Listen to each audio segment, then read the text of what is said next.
this is going to be I'll call it a challenging passage for us. And it's challenging in a couple of ways. One is because it almost sticks out like a sore thumb. Paul is in the practical application section of Romans, where he is addressing what it looks like to live a transformed life. Remember, the challenge from Romans chapter 12, verses 1 and 2 is that we are supposed to live our lives as a living sacrifice, holy and acceptable to the Lord, and we do that by allowing ourselves to be transformed in our thinking, transformed in our mind, rather than being conformed to the world. And so almost everything in this section on practical application from chapters 12 through chapter 15, and really in some respects into chapter 16, is all about what does it look like to live that transformed life? What does it look like when you're living your life as a living sacrifice? And so he actually dealt with maintaining a proper view of ourselves and proper gifting in the church, meaning don't be arrogant and think you're more important than everybody else. That's part of living a transformed life, because the world says we're at competition with one another. You always got to be better than somebody else, smarter than somebody else, more important than somebody else, more valuable than somebody else. That's the world's way of thinking, and he says not in the church. We're to have the proper view of ourselves. We're to serve one another. We have gifts and abilities. So my gift of teaching is not any more valuable than somebody who's got a gift of helps or other gifting. Okay? He also dealt with how to love one another without hypocrisy. He talked last week about how to bless those who persecute you. Because what's the world's way of doing things? Man, they hurt you, you hurt them back twice as hard. Right? They don't have that right to treat me that way. They don't have the right to talk to me that way. That might be true. But we have a certain way of responding. We're to bless those who persecute us, inside and outside the church. And so he's dealt with those types of things, and that all makes sense. And then all of a sudden today he gets to this section about submitting to governing authorities. And it sort of sticks out like a sore thumb, because it sort of begs the question, how does that fit into living a transformed life? Well, this week and next week he's going to look at this idea of our obligation or expectations toward other people. And this week it's how do we respond to governing authorities. Next week is how do we respond one to another within the church. What is our expectation? He's going to say that our expectation next week is to love one another. That we're obligated to one another. So this week it's really about our obligations to governing authorities. Next week is our obligations to others. What do we owe each other as Christians? So it does fit, because if we understand what it means to live a transformed life, we'll probably understand what it means to submit to governing authorities once we understand what's involved. So go ahead and turn with me to chapter 13. I'm going to read the first part here. In fact, let me go ahead and just read the whole thing. He says, every person is to be in subjection to the governing authorities, for there is no authority except from God, and those which exist are established by God. Therefore, whoever resists authority has opposed the ordinance of God, and they who have opposed will receive condemnation upon themselves. For rulers are not a cause of fear for good behavior, but for evil. Do you want to have fear of or no fear of authority? Do what is good, and you will have praise from the same. For it is a minister of God to you for good. But if you do what is evil, be afraid, for it does not bear the sword for nothing, for it is a minister of God, an avenger who brings wrath on the one who practices evil. Therefore it is necessary to be in subjection, not only because of wrath, but also for conscience sake. For because of this you will also pay taxes, for rulers and servants of God, devoting themselves to this very thing. Render to all what is due them, tax to whom tax is due, custom to whom custom is due, fear to whom fear, honor to whom honor. Let's go ahead and start at the very first part. Notice that the very first thing he says out of the gate here is this. Every person is to be in subjection to governing authorities. So he says every person, that's you and me, is to be in subjection to governing authorities. Now, who are the governing authorities that he's talking about here? If you were to translate this literally, it would be those having or those holding authority.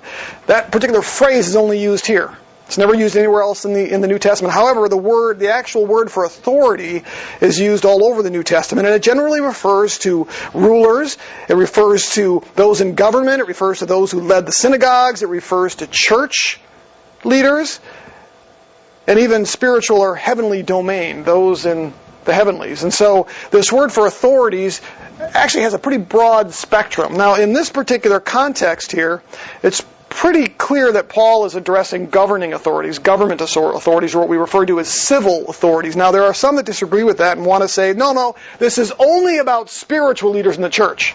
In other words, we're only commanded here by Paul to submit to church governing authorities. And the reason they do that is because they have this aversion to the idea that as Christians, Paul might expect us to submit to unsaved people.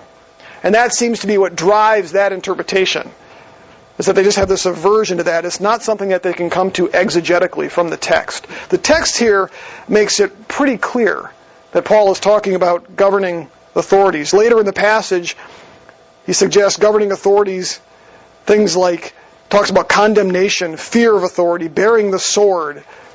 Those doesn't sound like the church, does it? Church leaders don't bear the sword.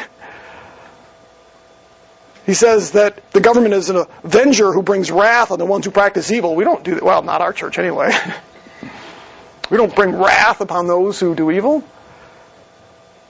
Paying taxes and customs to those civil authorities. We don't have a church tax. We're not the Church of England.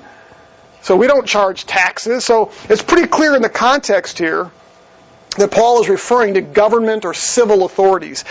And that's not something that's foreign to the Scriptures. Turn to 1 Peter chapter 2. 1 Peter chapter 2.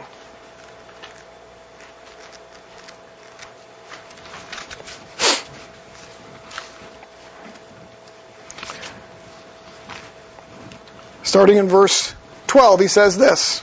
I'm sorry, we're going to start at verse 13. He says, "Submit yourselves for the Lord's sake to every human institution, whether to a king as the one in authority, or to governors as sent by him for the punishment of evildoers and the praise of those who do right. For such is the will of God, that by doing right you may silence the ignorance of foolish men." There's no argument here that Peter's referring to civil authorities. He refers to the king, etc. So Peter says that we're to be in subjection to civil or government authorities. Look at 1 Timothy chapter 2.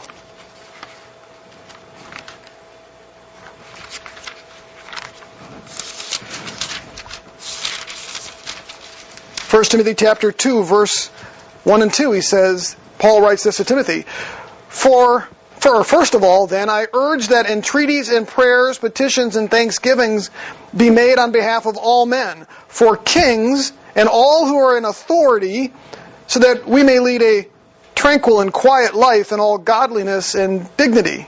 This is good and acceptable in the sight of God our Savior. So he says there that we're supposed to be praying for these civil authorities, these rulers, so that we could live a tranquil, peaceful life, which comes through submission. Titus chapter 3 verse 1, just one book later, two books later. Titus chapter 3 verse 1, Paul writes to him, "Remind them to be subject to rulers, to authorities, to be obedient, to be ready for every good deed, to malign no one." He goes on. Now there, it's questionable whether he's referring to church leaders or to civil authorities. Probably, likely, both. Now the other thing to keep in mind here is we have two rather stark examples of submitting to government authorities, and in fact submitting to wicked government authorities. One is in the life of Jesus Christ. Jesus himself submitted himself to governing authorities, did he not? Did they have the right to execute him? Was he guilty? No. In fact, even Pilate sort of washed his hands of it. And yet, Jesus submitted himself to their interrogation. He submitted himself to their torture. Ultimately submitted himself to death on the cross. So Jesus himself, we have that example that he did, just what Paul commanded us to do, or is commanding us to do. We also have Paul himself. It's interesting because Paul submitted himself to the Roman authorities to the point where he was imprisoned on multiple occasions and ultimately was likely beheaded as a result of his ministry. Paul subjected himself to governing authorities. So when he speaks here and he tells us to do the same, he's not asking us to do anything that he himself did not do. And so when we go back to Romans chapter 12, or Romans chapter 13, when you see every person is to be subject to the governing authorities, there's no way we can get around the fact that he's referring to civil authorities there. We have the other passages where we're commanded to do that through Peter and through Paul, but we also have the examples of Jesus himself and then the Apostle Paul. Now, what's interesting here is that notice Paul says that we're to be in subjection to. What's interesting is that's not necessarily the same thing as obey. Did you catch that? Being in subjection means you recognize the authority. It doesn't necessarily mean that you obey blindly all the time. In fact, I want to look at a couple of examples here. The word that Paul uses to subject oneself, or the word that he uses here to subject oneself, means simply to place oneself under the authority of somebody else. It's biblical, or the authority there, it's a concept, it's a civil authority, it's something you place yourself under the care or the protection of. You recognize the authority. Number of things here. 1 Corinthians, I won't have you turn here, you can make a note if you want to, but 1 Corinthians 16, verse 16, we're called to submit to spiritual leaders. Ephesians chapter 5 calls us to submit one to another. Slaves are told to submit to their masters. That's in Titus chapter 2. It's Ephesians chapter 5 as well. Colossians and Ephesians, Paul charges wives to submit themselves to their husbands. But what's interesting is you notice the passages there with wives never tells them to obey their husbands, but to submit to them. And that leads to an interesting concept. And it's this. While subjection sometimes involves obedience, it's not one and the same. There are times where we are called upon to not obey civil authorities. And that does not violate the concept of being in subjection. Now, how does that work? Let me give you some examples. Do you remember the midwives? What did the midwives do when the Egyptian Pharaoh commanded that they kill all of the newborn children? Do you remember what the midwives did? They actually started hiding them. And in the book of Exodus, it tells us that God was pleased by their behavior. They deliberately disobeyed the governing authorities and did not kill the children. They hid them, and it says God was pleased by their behavior. Remember what Rahab did when the spies came to Rahab in Jericho? What did she do? She hid them. She disobeyed the governing authorities at risk of losing her own life. Do you think God was pleased with that? Pretty clearly. In fact, it was part of God's plan all along. Do you remember what happened when Queen Jezebel was trying to kill all the prophets of God and what Obadiah did? He hid all the prophets in caves. Disobeyed the civil authorities, the king, if you will. Anybody remember the story of Shadrach, Meshach, and Abednego? What did they do? Remember what the king, Nebuchadnezzar, wanted them to do? What were they expected to do? What's that? Yeah, they were bow down to an idol, right? And what happened when they refused to do it? Yeah, they got put in the oven, right? They disobeyed a direct order by the king. Daniel refused to do the same thing. We also have examples of Peter and John who disobeyed civil authorities when they were commanded not to preach the gospel. So what do we have here? We have Paul and Peter saying, subject yourselves to governing authorities, but there are times when they themselves refuse to obey. And that's because subjection is not necessarily the same thing as obedience. Subjection means that you recognize the authority. You recognize the position. And that position deserves respect, recognition, if you will. And we'll see how this will play itself out because he's going to give us some principles here. So, when we look at what Paul does here, he tells us every person is to be subject to the governing authorities. He doesn't qualify that. He doesn't say, well, only godly government authorities, only Christian government authorities. He simply says we're supposed to subject ourselves to government. It's pretty clear. But the Bible reveals as a whole that there are exceptions to the rule of obedience. And that it's pretty clear that when those civil authorities command us to do something that is directly contrary to God's law and God's will, we're to disobey. We're to not do it. How many of you heard recently that the Prime Minister, or was it the Prime Minister, or was it a politician up in Canada, just called out pro-lifers, saying that they're completely out of touch with society, and just blasted them. I'm thinking, really? Killing babies, how is that? But that's the mentality.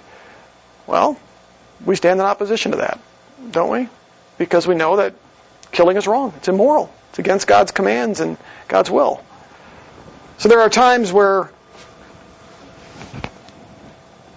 our obedience to God will be reflected in how we disobey civil and governing authorities. But that doesn't mean that we have this right to simply reject government authorities or push them aside. And we're going to see that here.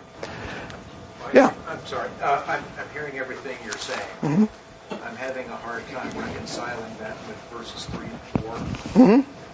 For rulers are not a cause of fear for good behavior, but for evil. Do you want to have no fear of authority? Then do what is good, and you will have praise from the same. For it is a minister of God to you for good. But if you do what is evil, be afraid, for it does not bear the sword for nothing. For it is a minister of God, an avenger who brings wrath on the one who practices evil. Yeah. What would you say to a Christian in North Korea? We're going to walk through that. Okay. In fact, you're getting to that. But, yeah. I started off the whole time. I've started off by saying this is going to be. I started off by saying this is a difficult passage. So we have to work through it. I'm going to go through. I think Paul draws out 4 principles that we have to keep in mind here, and it's not going to be as black and white. Okay, because as we've learned before, there are times where God simply expects us to live by our convictions and live by the principles of conscience. And so there are times where we have to take the principles that we're going to see here today and figure out how to best apply those and how to work through those. And I'll try to answer the question there as to what we do, but let's look at the next few verses here. There are 4 principles, I believe, that Paul draws out to try to help us to figure out exactly what Dave is saying here, or what Dave is asking here. The first principle is this.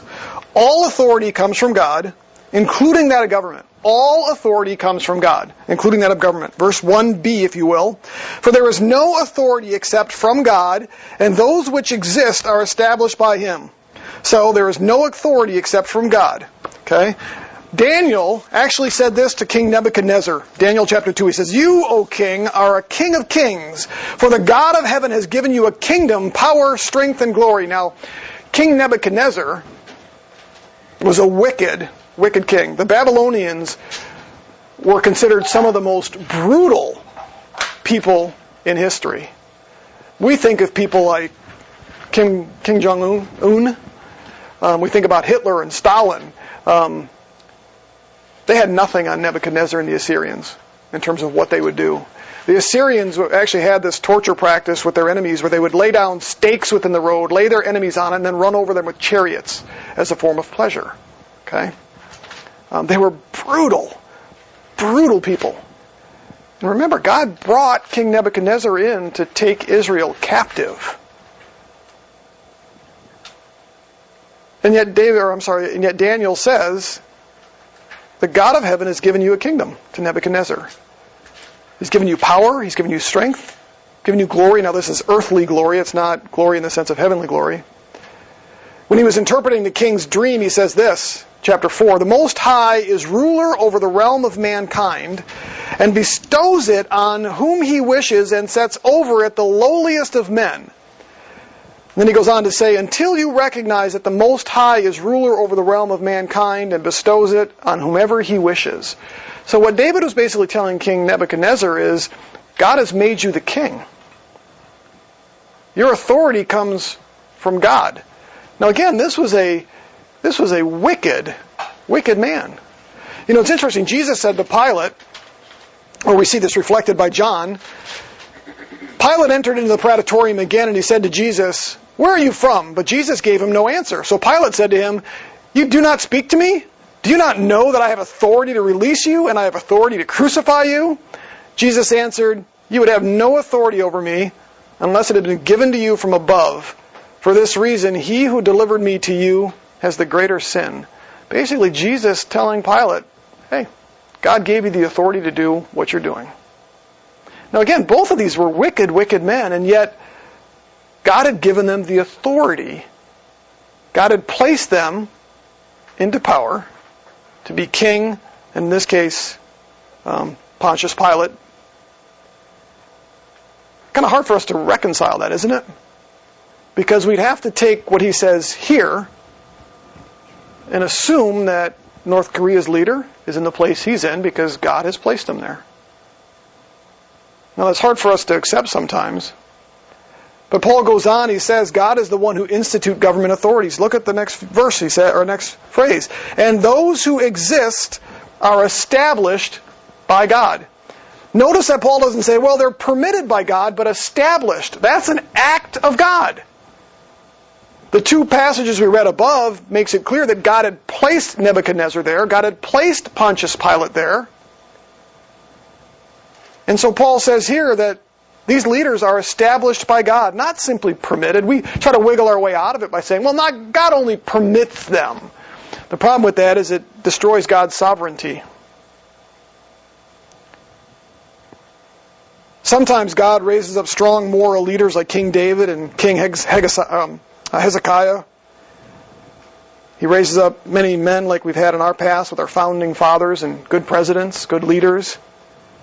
However, sometimes he raises up wicked leaders and governments for his purposes. Remember the book of Judges? How many times in the book of Judges did God bring in wicked kings, wicked people, as a form of chastisement against Israel for their disobedience? None of those enemies that God brought in were good. They were wicked. And yet God brought them in, placed them in authority for his purposes to discipline Israel. God raised up the Assyrians and the Babylonians to conquer Israel and take them into captivity. These are wicked people. But yet God, the text tells us God raised them up for that purpose. Peter claimed that the wicked leaders who opposed and ultimately crucified Jesus were raised up by God. Listen to this. Acts chapter 4. This is Peter speaking. He's speaking about Herod and Pontius Pilate here. For truly in this city there were gathered together against your holy servant Jesus, whom you appointed, Herod and Pontius Pilate. In other words, God had appointed Herod and Pontius Pilate, along with the Gentiles and the people of Israel, to do whatever your hand and your purpose predestined to occur. Did you catch that? God appointed, raised up Herod and Pontius Pilate to do what he intended, which was ultimately to crucify Jesus Christ. To do whatever God's hand and his purpose predestined, foreordained to happen. Anybody starting to squirm a little bit? Doesn't make us comfortable, does it? So the question is, does this mean that God raised up people like Hitler and Stalin or Kim Jong-un? People who murder millions and millions of people? Those who are responsible for the most wicked atrocities this world has ever seen? If we take it at face value, it's hard not to say yes, right? The thing we have to keep in mind is that God does this in order to accomplish his purpose and plan. It's not just, well, God sits back and lets it happen. It's part of his plan and his purpose. Most of the time, though, if you look at this, in fact, I would say every one of the times you see this in the Old Testament, it's a form of chastisement, judgment, discipline, all built in to God's redemptive plan to lead people to salvation. Again, hard for us to accept and hard for us to understand sometimes, but that's the way it works. And the problem that we face is that if we reject this idea that all authorities have been placed there by God, if we reject that, what we do is we reject God's sovereignty. We say that he's not truly sovereign. There's a theological concept now called the openness of God. One of the Bethel Seminary out of Minnesota, I think it's Minnesota, was a huge proponent of this. And it's the idea that God really doesn't know the future, therefore he doesn't control the future, that he's constantly reacting. So he's got this plan, but this plan is dependent upon the actions of man. And so when things rise up like Hitler, God's got to react so that his plan doesn't get impacted, because he's still got to accomplish his plan. So it puts God in this place of simply not knowing the future, but knows where he's going to take the future, so he's constantly got to react to what mankind does and change his plan to accomplish it. Well, it totally destroys God's sovereignty. And it puts us in a similar spot today if we say things like, well, what's happening in North Korea, God didn't establish that. Maybe he permitted it, but he didn't establish it. But again, it destroys God's sovereignty. So the first thing we have to understand, the first principle that Paul says here is that all authority, good and bad, righteous and unrighteous, is established, not just permitted, but actually established by God as part of his redemptive plan for mankind. Okay? Let's go on. The second principle found in verses 2 through 4 is this: those who oppose government authority oppose what God has instituted and ultimately will face judgment.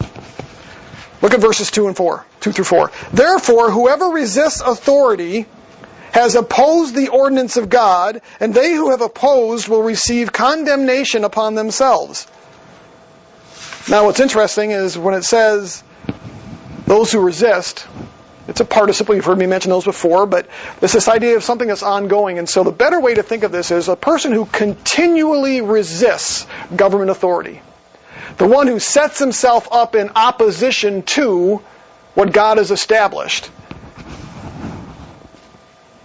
So it's not a civil or a single civil act of disobedience. It's the one who ultimately says, I have no obligation to civil authority. They don't rule over me. They're not established by God. They've got no authority. And so they set themselves up in opposition to that. But not only that, it says here that they're opposed. It's actually a word that indicates that they've sort of made their decision. They totally, completely stand in opposition to God's authority or the government authority. And it says that those individuals can expect judgment. They can expect judgment. It says, they who have opposed, means a total, complete rejection. They finalized it in their mind, will receive condemnation upon themselves. Condemnation there simply means judgment, if you will. But look at what he goes on. This is the verse Dave read for us. Verse 3 says, for rulers are not a cause of fear for good behavior, but for evil. Do you want to have no fear of authority? Do what is good, and you will have praise from the same. Now, let me talk about principles here. We know that there are wicked leaders. We know that wicked leaders don't always, in fact, they generally do wicked things. They don't always do good things. I believe that Paul in this particular instance here is talking in a general sense. That God establishes government figures, government individuals, to guard against wicked behavior. And generally speaking, that's what you see. Now, the principle even applies in the case of some wicked forms of government. Now think about this. Even under this, say you're living in North Korea. If you violate a North Korean law, what's going to happen? Whether that law is right or wrong, what's going to happen? You're going to face the consequence, the wrath of that government. Okay? Now, as corrupt as they are, think of what would happen in North Korea if there was no government. When people are left completely to their own vices, they each are simply their own authority. What happens to culture and society? We've seen that before the flood. We're a world filled with violence. And so I'm not justifying what happens in North Korea, but I'm saying even the most corrupt governments offer some protection to culture and society in terms of regulating, in terms of making sure that there's some order to society. Okay? And if you oppose that, you will face the wrath of that government. You will face Kim Jong-un's wrath. Okay? So Paul is talking here, in some respects, general principles. He goes on and he says, do what is good and you will receive praise from the same. Okay? In some respects, if you do good in North Korea, now let's take the Christian aspect out of that. If you submit to the governing authorities there and you do good in the eyes of the governing authorities, what's going to happen? You will likely receive praise from them. Okay? Now, again, we're talking general principles here. Okay? Because in North Korea, obviously, if you do good and you worship God, what happens? Okay? But the same was true in Paul's day. Paul was preaching the gospel. And what happened? He was persecuted for it, not just by people, but by the governing authorities. And so again, what we're talking here about is general principles. Okay? It's not something we can take as just pure black and white, that, well, if you just do good in North Korea, you're good. Not necessarily. But again, Paul's talking, if you will, to the masses. Okay? We apply it to ourselves here, generally speaking, as much as we don't like what our government does. For the most part, we obey the laws and we do good here, and what happens? What's that? Shut down. You get shut down. You have to work without getting pay, right? So basically what we're looking at here is what we find in verse 4. He says this: "For it, the government, is a minister of God to you for good, but if you do what is evil, be afraid, for it does not bear the sword or for nothing. For it is a minister of God, an avenger who brings wrath on the one who practices evil." Even in a place like North Korea, when you practice genuine evil, oftentimes there's consequences. Okay? Now, unfortunately, there's consequences for doing good sometimes. And so what do we do with this? We have general principles. And the general principle is this: God establishes all authority, good and bad. And the principle says that we're to recognize that and understand that. Okay? Which means that when I go to North Korea, I am to recognize that North Korea's leader was placed there by God. He was placed there to do God's purpose and will. Part of that is to maintain society to some degree, not leave people to their own vices and whatnot. And I'm to recognize that. And when I'm in North Korea, should I obey the rules or not? Even if I disagree with them, I should obey them. Unless it's a direct violation of a command from God. Okay? When the young man, what was his name? You guys remember? He tore the poster down in North Korea, ended up losing his life as a result. Did a stupid thing. Tore down a sign. Okay? Ultimately, he faced the wrath of the North Korean government. Now, was what they did to him right? No, not at all. But he violated a law in North Korea. He offended their leader. And he faced the wrath of that government. So, is it as black and white, Dave, as you might like? Not at all. But the principle is that even a wicked government still serves God's purpose because it was established there to do a number of things: maintain society to some degree and rule and order. Because again, left unchecked, we know where that goes. And it can do that to some degree even when the leader is wicked. Now, that does not excuse what they do. It does not mean that we're to take this as black and white and say, at a place like that, if I just do good, I'm okay. Because as we see in Paul and Peter and Jesus, that's not always the case. But again, he's talking about general principles here. How are we supposed to respond? We should do everything we can here with our civil authorities to obey the rules and the laws, whether we like them or don't like them, etc. We should do the best we can to play along, if you will, because if we don't, we'll face wrath, will we not? So that's the general principle there. The third principle that Paul gives us here is found in the next few verses, starting in verse 5. We should subject ourselves to government authority as a matter of conscience. He says in verse 5, "Therefore it is necessary to be in subjection, not only because of wrath, the wrath that comes from that government, but also for conscience sake." So he says, okay, if you don't behave, you might face the wrath of the government, the civil authorities. But beyond that, you have to worry about your own conscience. And this is a rather interesting statement. Our conscience is the mental faculty that allows us to differentiate between right and wrong. It's what guides our behavior. Our conscience tells us when we're doing right or doing wrong, supposedly. Again, general principle. Some people don't have a conscience, right? They've so abused it that they no longer pay attention to right and wrong. But we're told that the conscience helps regulate behavior. In fact, in Hebrews chapter 13, verse 18, it says that the writer there of Hebrews desired to conduct himself with honor in all things because he had a good conscience.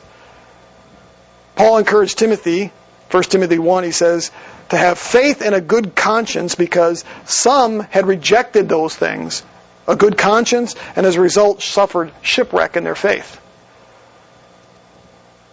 When Paul wrote 1 Timothy chapter 4, he said a time would come where false teachers would be seared in their consciences, no longer knowing right from wrong, good from evil, and because of that, they would lead many to fall away from the faith.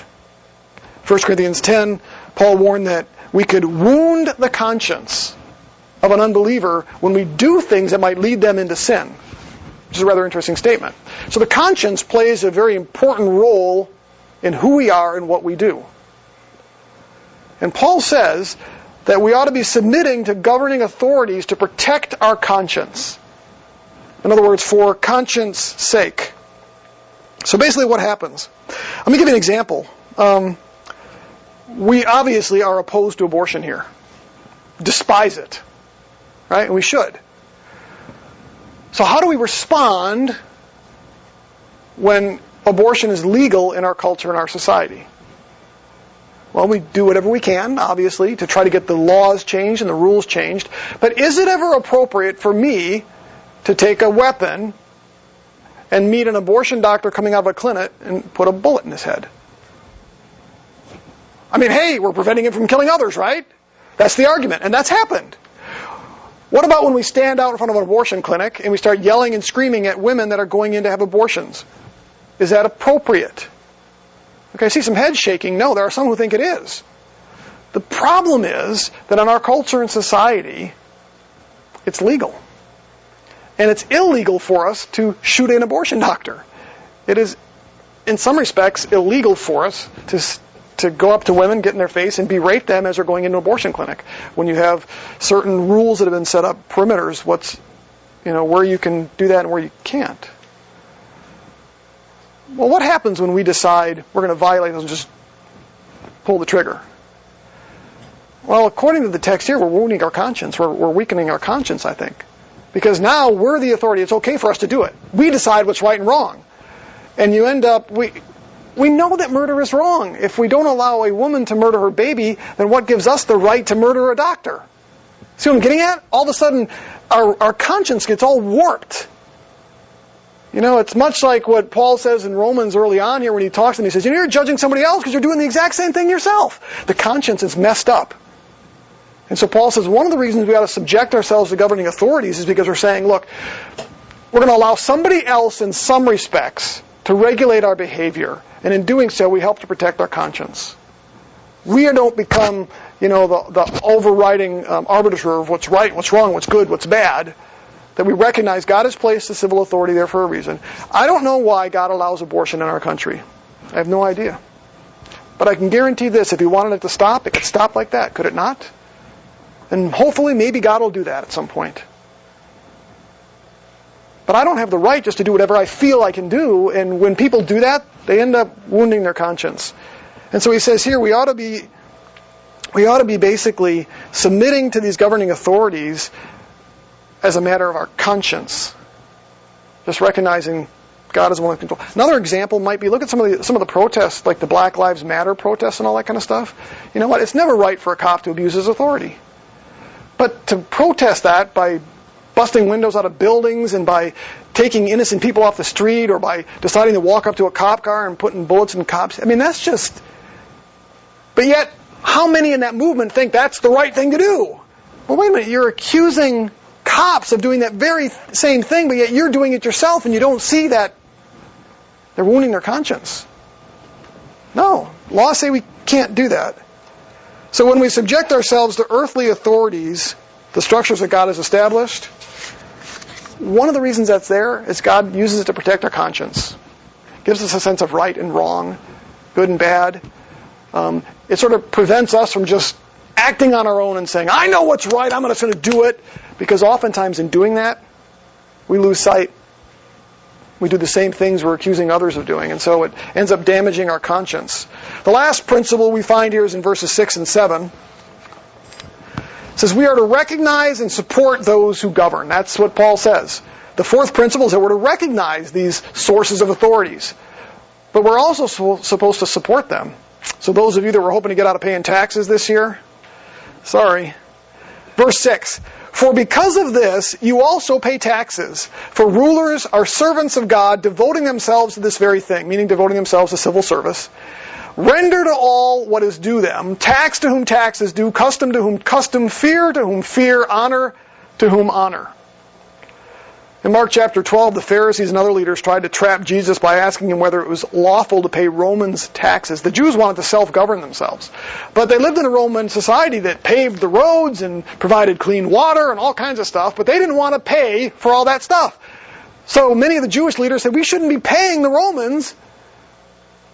And what was Jesus' response to them? Render to Caesar the things that are Caesar's, and to God the things that are his. In other words, pay your tithe and pay your taxes.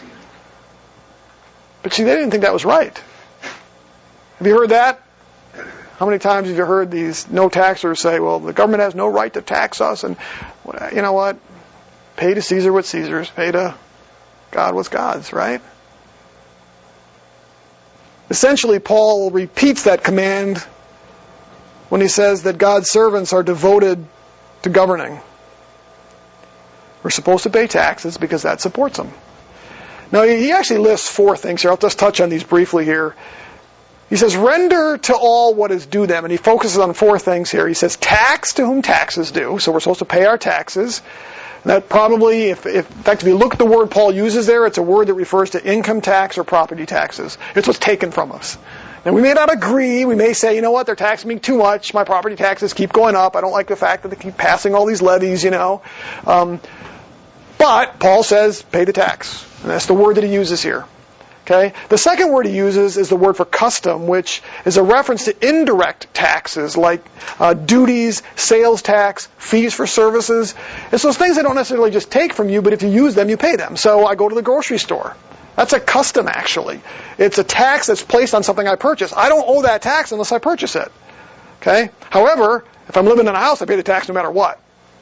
Okay, whether I live there or not, if I own the house, I pay it. So you have income tax or property taxes, those taxes that are levied on people, but then you have those customs.